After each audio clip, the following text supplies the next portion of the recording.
Manager, may mga bagong stocks dito. Ano pinakamurang motor na meron dito ngayon sa Tiangge? Pinakamura, sir. 17,000, sir. All in. May motor na. Meron na. Maraming mga buyer walang ipon eh. Pwede ba dito hulugan? Okay, pwede. Technically, hindi naman kami nanghihingi ng down payment dito. Marami kasing payment options na pwede nyong gamitin para sa amin. Wala rin kaming requirements na hinihingi, kagaya ng sa mga kasa. Dito, ID lang para lang sa proof of purchase sa amin. Ito nga, 2,300 na lang, nakarehistro pa, Japanese branded. Tapos meron ka pang libreng brand new helmet. Actually, lahat yan, lahat ng mga motor na yan, or halos lahat ng mga motor dito. Kahit saang lupalop ng Pilipinas, pwede kang bumili ng motor dito.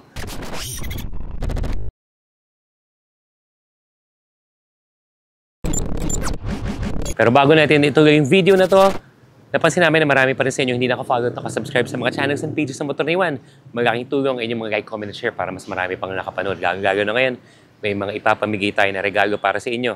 Ang grand prize natin, isang motor na ibibigay natin sa inyo. Update tayo dito sa mga bentahan ng mga murang motor sa quality na motor kung saan hindi mo nakakailanganin ng mga requirements. Marami kasi yung nakakausap, mapa sa comment section, sa inbox natin, marami ding mga nag-i-email na meron naman silang panghulugan, kumbaga kaya nilang maghanap buhay para meron silang may panghulog na buwan-buwan para sa mga motor sana na gusto nila. Kaya lang ang problema, walang budget na pang down payment. Yung iba naman, merong pang down payment, pero wala namang requirements, walang payslip, hindi rin makapag-produce ng mga proof of billing kasi umuupa lang sila. Yun yung mga bagay na yun na, sayang brother, kaya ko naman magbayad ng monthly na hulugan para sa motor ko. Kaya lang kulang ako ng mga ganyang requirements. Ito yung pag-uusapan natin ngayon. I-expand lang natin yung mga iba mga payment options na pwede sa inyo kapag ikaw ay isa dun sa mga taong walang requirements, walang pang cash out, walang pang down payment, pero gustong-gusto mo nang magkamotor. Marami dito mga brother nag-take out ng motor. Walang requirements, walang mga payslip kasi nga wala pang hanap buhay eh. Pero nung nakapaglabas sila ng motor dito sa Moto Tiangge PH, nagkaroon sila ng hanap buhay. Premyado na yan. Naging mga motorcycle taxi sila, yung mga delivery rider. So, kumbaga, walang puhunan. Wala rin mga papel na kinakailangan. Hindi mo kailangan magpeke ng dokumento. Pero, nakapaglabas ng motor, ang nangyari, nagkaroon sila ng kakayanan na maghanap buhay.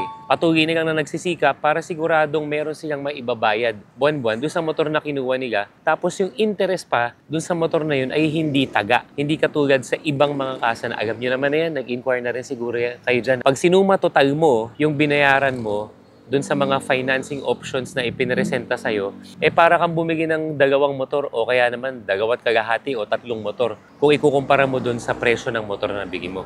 Kaya naman dito, paulit-ulit nating na-feature yung Moto Tiangge PH. Ito yung location yan mga brother. At open din ito mula umaga hanggang gabi kung saan magiging mas kumbinyente sa inyo.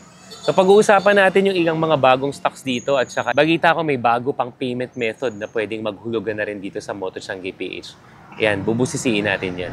Pasadahan lang natin yung ilang mga stocks dito mga brother. Ang daming mga dumating, tas may mga parating pa daw. Ayun o, may mga Aerox, NMAX, PCX, Sniper, may mga Beat, MIUI. Napakaraming click pero ang bilis din maubos ng click pero dire-diretso din lang yung pag-restock dito. May mga higher CC din na motor. Katulad yan, yung classic looking, merong KLX, diba?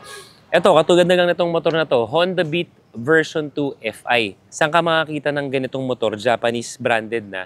Tapos, 2,300 lang to. Wala nang down payment. Imagine mo, 2,300 monthly hulugan. Hindi mo kailangan ng kahit na anong down payment o hindi mo kailangan ng kahit na anong requirements. Kung cash naman, nasa 30,000+ lang to. FI yan ha, tas registered pa yan, mga brother. Okay, tas ito, may mga ibang Beat version 2 pa mga brother. Ang kikinis, oh. Mga ibang Beat version 2. So, kumbaga, pili ka na lang talaga ng kulay na para sa'yo. Tapos ito, pagdating naman sa mga sniper, nung nakaraan, walo yata yung sniper dito. Maraming mga itim, mga gray. Pero ito, mga goods pa rin tong mga sniper na nandito. Ito mga sniper na to, 4,000 pesos, sa'yo na.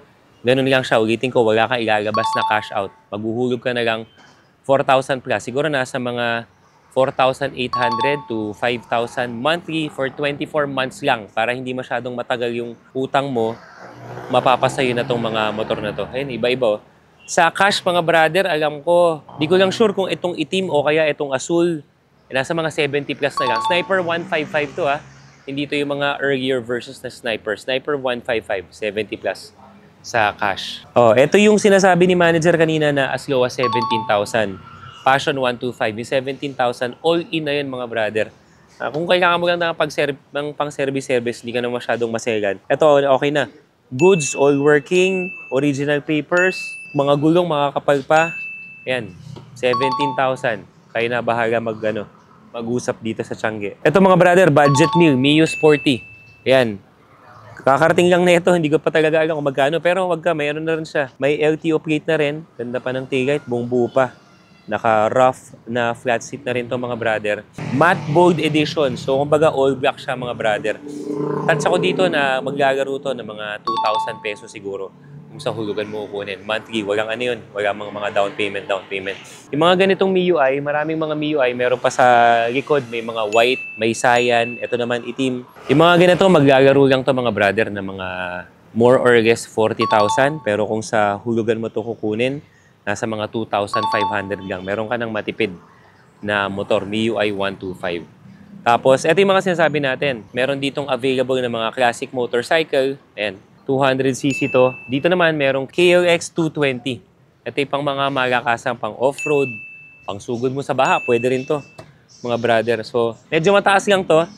Kaya, kumbaga, very niche, very specific yung makakakonsonada nito kasi yun nga, mataas yung seat height nito, hindi para sa pangkalahatan. Pero napakalakas ng makina. May upgrade na rin to kasi naka mini driving light na rin to. Ayan, no? So kung sasaba ka sa gubat at medyo gagabihin ka sa mga bundok-bundok, at least mas makikita mo yung kalsada o yung daanan mo, hindi pala kalsada kasi nga mga gubat-gubat yan mga brother. Ano? So ito nasa mga 160 plus. Ang brand new price nito nasa mga 230 yata or 240,000. Ito 160, 170,000 kung di ako nagkakamali mga brother. Yan. Pasok pa rin to kung sakaling maghuhulugan ka dito dun sa no down payment, no cash out, no CI. I-refresh natin kasi na-feature na natin yung mga yan kung paano nga ba yung mga no down payment na yan. Mamaya, panoorin nyo lang to sa bandang huli ng video na to. Refresh lang natin kung ano yung mga payment options na yan. Kaya syempre, hindi mawawala yung Bergman. Paborito ko to Diba? Bergman version 1, meron ako. Version 2, Pinanglibot Pilipinas ko. Meron din ako Bergman EX. Pagdating sa comfort, wala. Ayan na talaga. Ito na ang pinaka-komportableng motor na nasakyan ko mga brother. Laki ng gulay board, extended yung footrest, sobrang tipid sa gasolina, ang ganda ng suspension, malambot yung upuan, ang laki din ng compartment. I-review ko na no? Pero pagdating dito, nasa mga 50 mil lang to, tapos meron ka pang libreng brand new helmet. Actually, lahat ng mga motor na yan, or halos lahat ng mga motor dito, magkakaroon ka ng libreng brand new helmet na ikaw ang mamimili. Doon naman sa shop namin na Juan Moto Avenue, mga brad. Okay, so may itim mga brother pagdating sa Bergman. Ito naman may burgundy. Ganda nito, no? Kakas din ang dating na itong burgundy na to. Yan, so same price lang yan mga brother. Ito medyo may mga naka-upgraded lang na accessories, mga pampaganda. Pero bahala ka na lang mamili. Ito, Dio. Meron tayo dito. Mura lang to nasa mga 40 yata. O less pa yata, mga brother. Ang tinakbo lang nito 6,000 para sa Honda Dio. Start na natin. Ang huling test ko ng Honda Dio, yung hinaram ko sa brother natin na taga Malolos ba yan? Ayun one kickstart. Sakto to yung mga pang service, di ba mga brother? Mga in and out, subdivision, gagabas ka lang konti. Okay, tapos gusto mo sobrang tipid sa gasolina. Yan. Tapos meron dito yung mga gustong mga pang-maangasan. Yan, kita nyo naman, tatlo-tatlo. Merong PCX 160, merong Aerox version 2. Ito may plaka na. Mukhang member pa siya ng Yamaha Riders Club, ng Y Club. Member pa siya. Tapos meron ding NMAX na ABS. Ang tinakbo lang nito mga brother, 4,000 lang yung odo. Yun one quick start. Ganda. Eto mga brad, patay muna natin, sayang sa gas Etong mga NMAX na ganito, nasa mga 5,000 pesos na lang to. Yan, sangka pa, di ba? Kung sa iba yan, magkano na monthly mo dyan? Ito, 5,000, 2 years only. Kahit isumatutag mo yan, hindi ka na masyadong lugi sa interest kasi mababa yung interest ng mga installment options dito. Ito namang Aerox, nasa mga 4,000 plus lang to. Monthly, mga brother. Tapos itong PCX, mga ganun din. Baka nasa mga 3,900 nga lang yata to O mga 4,400. Depende talaga sa offer sa'yo. Ngayon, bago pa magdilim, marami kasing option kung isa-isahin pa natin yan. Meron din ditong mga brand new Bristol units, QJ units, zone test motorcycle na Yung mga best sellers, meron dito on hand. Katulad ng ATR 160, kanina lang merong nag-take out ng Fortress 160. Nung kamakailan lang, may mga naglabas na mga ATR 160 po ulit, tsaka yung mga Zontes 400G. Available yan dito mga brother sa Motochangge PH. Ngayon, yung mga options na meron dito pagdating sa payment, yung sinasabi ko na wala kang masyadong ipon para makapag-down payment o kaya wala ka nang ipon, wala ka pang mga papel, wala kang mga payslip, wala kang mga COE, wala kang mga BIR na ITR. Dito kasi, merong installment option dito na hindi na hahanapin yung mga yon. Hindi mo na kailangan ilabas yung mga dokumento kaya mga cash out na yan. Meron tayong G-Gives at saka G-Loan under Gcash. Hindi ko na ipapaliwanag sa video na to. Iiwan ko na lang yung link sa description at saka sa comment section mga brother. Ilang beses na natin na feature yan. Panoorin nyo kung paano para bago kayo magpunta dito, ma-check nyo meron bang offer sa inyo. Pag merong offer, legit yan. Basta yung offer ay sapat para doon sa presyo ng motor, legit yan. Takbo na kayo dito. Marami ng mga nagpatotoo na legit yan. Literal, minuto lang iuwi nyo na yung motor na napili nyo. Yan. Meron din syempre credit card. Mangyayari nun, isang kaskas mo lang, isang swipe mo lang sa credit card mo. Yung ganyan, yung credit card, Mastercard, Visa, JCB, American Express. Pag swipe ng credit card, iuwi mo na. Ganon din. Ikaw, papakonvert mo na lang yan sa bangko mo pagdating sa installment. Mas maliit pa rin ang interest. Meron din dito, maniniwala ka ba, meron din ditong Shopee. Yung S-Pay nyo, yung mga S-Pay Later, S-Loan, pwede rin dito tinatanggap. Yung home credit, pwede rin yan dito. Yung mga home credit kwarta, cash loan, pwede rin yan dito. At iba't iba pang mga ginagamitan ng mga QR code, mga brother. Pero mga brad, huwag niyong pagkamalian kasi tumatanggap din ng cash dito. Pwede yung cash, bank transfer, Gcash kung sakaling alanganin kayo magdala ng syempre ng malaking pera at malayo pa pang gagalingan nyo. Kahit saang lupalop ng Pilipinas, pwede kang bumili ng motor dito. Tinatanggap yan dito sa Motochangge PH. So gaya nga ni sabi ni Manager Benji dito mga brother, pinakamura dito, 17,000 pesos, may motor ka na. All in na yun. Meron din naman mga Japanese branded, mura na rin lang, nasa 30 mil lang. Rehistrado pa, naka-FI ka pa, tipid pa sa gasolina, quality pa yung motor. Tapos yun nga, magkakaroon dito soon, para dun sa mga walang G-Gives G-Loan, walang home credit, walang S-Pay, walang credit card, ang dami ng payment options dyan. Wala rin namang ipon para sa mga cash o kung ano man. Very soon, ako'y in-inform ni manager na may kausap na sila na financing. Pero mababa din lang ang interest. Di ba? So, pasok pa rin sa inyo mga brother. Sa mga walang offer dun sa mga app na sinabi na sa mga payment option na sinabi natin kanina, magkakaroon na rin very, very soon ang Motochangge PH ng in-house financing option. Yan ang aabangan natin ngayon. Sa dami ng payment option, wala ka ng dahilan para hindi ka makakuha ng motor mo na maggamit mo para sa'yo, para sa pamilya mo at para sa hanap buhay mo. Diba?